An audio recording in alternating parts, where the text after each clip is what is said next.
Well, I was Evelyn Phelps, and I grew up on Melrose Street.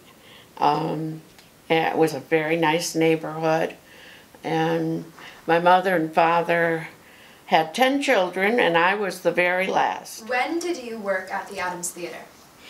In 1950, during the summertime, I had just graduated from high school, from Adams Memorials High School. What is your favorite movie that played at the Adams Theater while you worked there? The most favorite that I saw at the theater? Snow White and the Seven Dwarfs. I was just a little girl and my mother took me, and it was fantastic. And I still think about it. It's funny how you get attached to things, and I still remember one night, and it was in 1950, this boyfriend I had while I was in high school, and we went to see it again, and that was a lot of years later. And I can remember coming home up on Melrose Street, and the two of us are going, "We're up to see the wizard." And I still remember that. It was a lot of fun, and yeah. Mm-hmm. It's amazing. So you kind of went through to the theater like all throughout your childhood and saw movies? That was my first movie. Wow. That's the first time my mother ever took me. I was young. And yes, I went quite a bit. There were Friday nights and Saturday nights. No, Friday nights and Saturdays that everybody in high school would go to.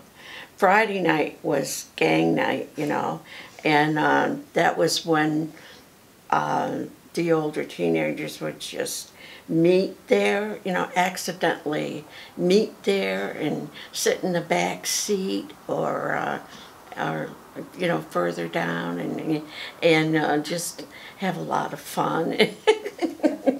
And that was part of it. And on Saturdays was a Western day. Now I don't know if I don't think I was in high school when that happened. I was a younger girl. In my neighborhood, we'd all go and watch on Saturdays. And we'd watch a Western and come home, and we'd go in somebody's yard and we'd act it all out again. It was a lot of fun. Yeah, it's amazing. So, how did the Adams Theater kind of like stimulate the activity in the community in downtown Adams? Well, I don't know what we would have done without it, really. As a young person, I certainly couldn't imagine it without it back then, and I still can't. I just can't wait to see something going here again. It's wonderful that she's doing this. Mm-hmm. So working at the theater, what kind of like friendships did you form working there? Well, at the theater, I already was friends with my friend Joan Hamilton. Mm-hmm.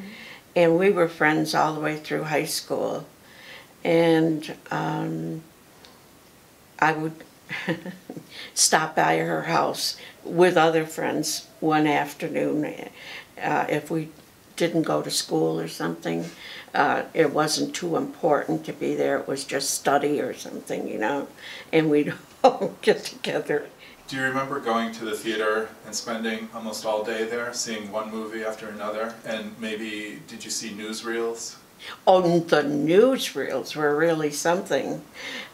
Even before I worked at the candy counter, I would go, like I said, we'd go Friday nights or Saturdays, and on Saturdays would be the Pathé News, and it was right after World War II.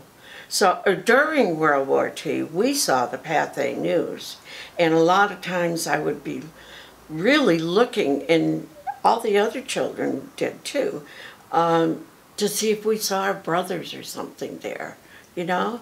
That was during the war. Mm. You would have been 10 in 1942. Yeah, is that right? Yes. Yeah.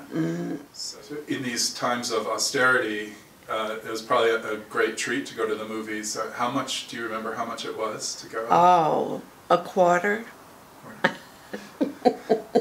And could you stay there all day if you wanted to on your quarter? I think you probably could. Yeah, I don't think I did. Your mom probably did. Well, she lived right across the street. So my mom told me stories how when she worked at the candy counter, she would sneak away after she was done with the shoppers working and see some of the movie.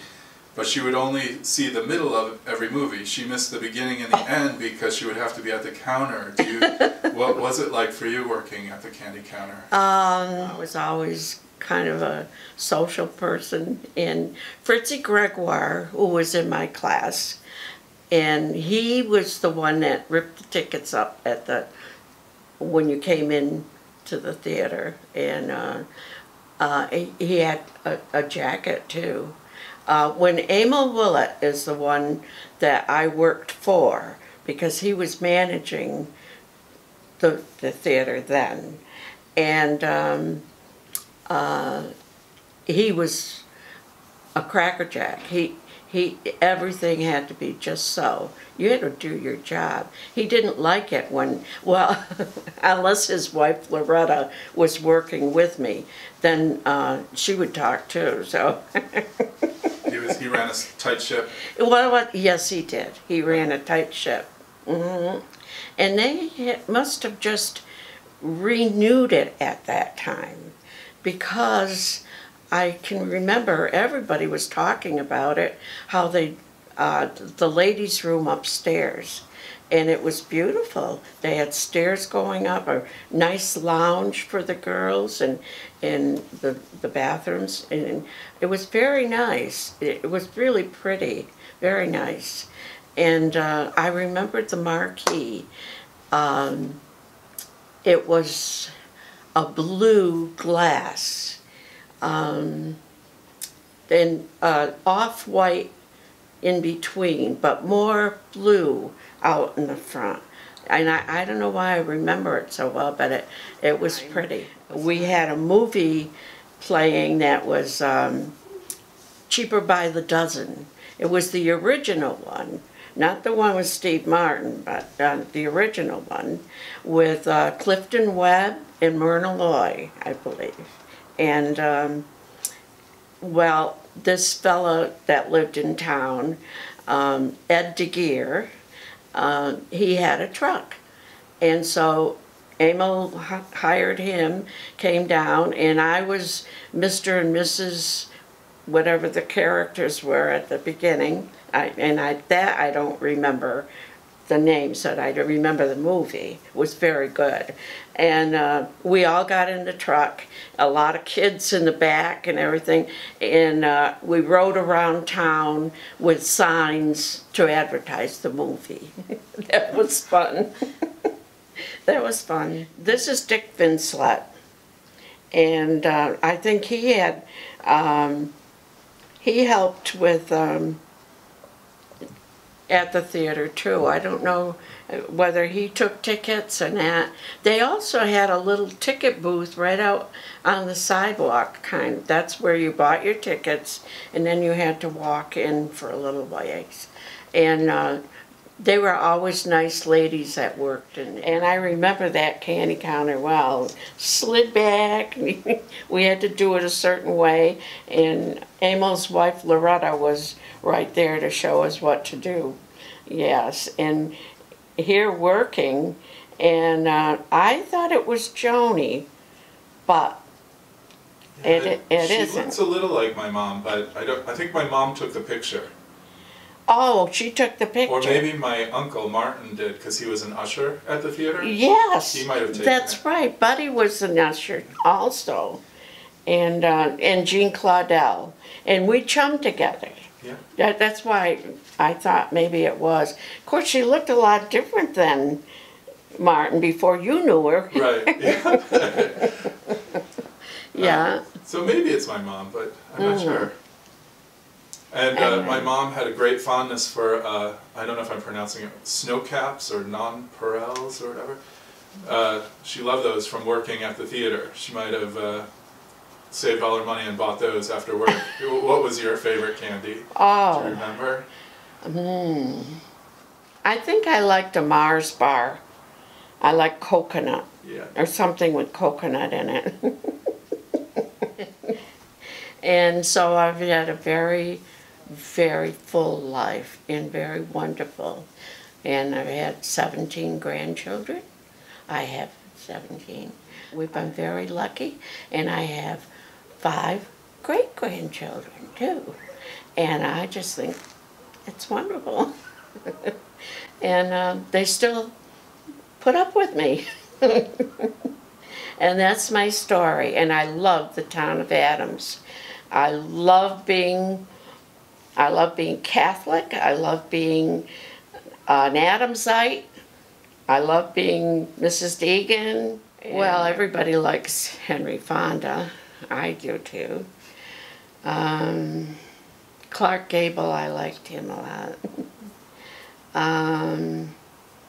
And today, you mean back then, or the new ones that are out now? Sure, either one.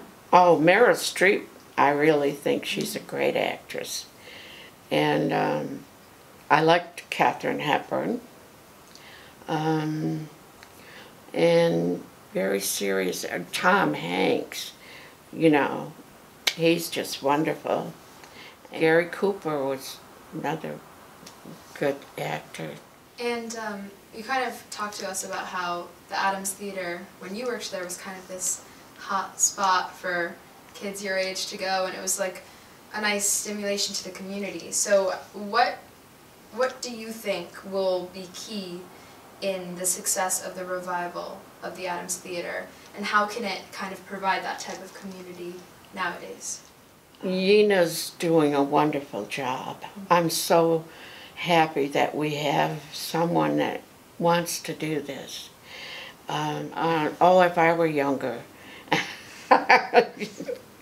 And but she's on the right track, and I really do think there's so much to say for a lot of young people today, and we got to start seeing more of it and encouraging it. And I thank you.